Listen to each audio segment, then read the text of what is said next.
And when, after thus reaching this perfect abnegation and renunciation of thyself,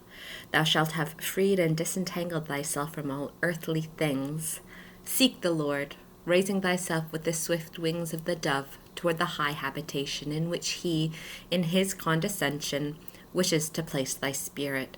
so that there thou mayest live in his presence and have a secure dwelling place. This great Lord is a most jealous spouse, and his love and emulation are strong as death. He wishes to adorn thee and set thee in a secure place, in order that thou mayest not issue from it, or leave his presence for another, where thou findest him not, or enjoyest not his caresses. He with whom thou art to converse without mistrust wishes to sign thee with his own hand, and this is a most equitable law, which the spouses of the great King must observe, for even those in the world observe it, in order to show their faithfulness.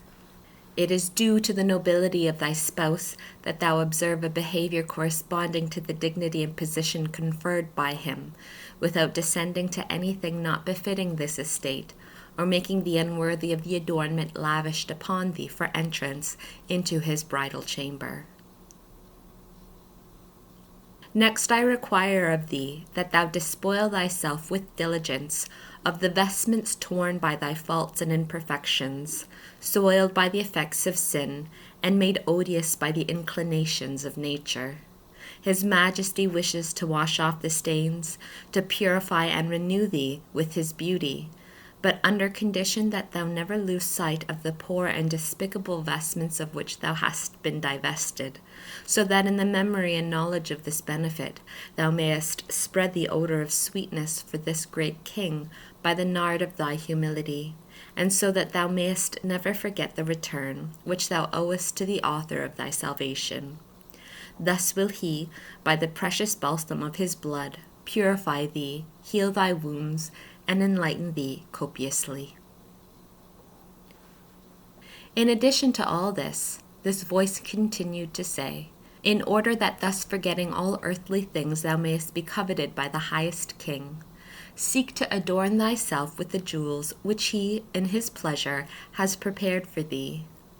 The vestments which shall cover thee are to be whiter than the snow, more brilliant than the diamond, more resplendent than the sun, and yet they will be at the same time so delicate that they will easily be spoiled by any negligence, making thee abominable in the sight of thy spouse. But if thou preserve them in the purity which he desires, thy steps will be beautiful as the prince's daughter, and his Majesty will be pleased with thy sentiments and thy words. As a cincture of thy vestment, he will give thee the knowledge of his divine power and his holy fear, in order that, having bound thy inclinations, thou mayest direct thyself by his pleasure. The jewels of thy necklace, which adorn thy neck, signifying thy humble submission, shall be the costly stones of faith, hope, and charity. As a clasp for thy hair, which are the high and exalted thoughts and thy heavenly intelligences, thou wilt have from him the infused science and wisdom, and the embroideries of thy vestments shall be all the beauty and richness of the virtues. Thy diligence in performing what is most perfect shall serve thee as sandals, and thy laces shall be the avoidance and restraints that thou wilt use in order to keep from evil. The rings which will beautify thy fingers shall be the 7 gifts of the Holy Ghost,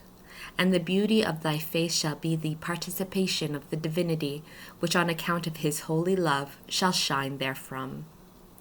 Thereto thou shalt add the coloring of confusion from having offended him, in order that it may make thee ashamed of offending him in the future, comparing at the same time the coarse and sordid habits of the past with those that now adorn thee. And because thy own merits would make but a poor and miserable return for such a high espousal, the Most High wishes to ratify this contract by singling out, as if for thee alone, the infinite merits of thy spouse, Jesus Christ. And he makes thee a partaker of all his possessions and treasures in the heavens and upon earth. For all belongs to this supreme Lord, And of all this thou shalt be mistress as his spouse, for thy own use and for the greater love of him. But remember, soul, that in order to obtain such a gift, thou must hide all this within thyself, without ever losing thy secret. For I warn thee of the danger of soiling thy beauty with the least imperfection. But if at any time thou committest such an imperfection out of weakness, rise from it at once like a strong one, and acknowledging it, weep over the small fault as if it had been the most grievous.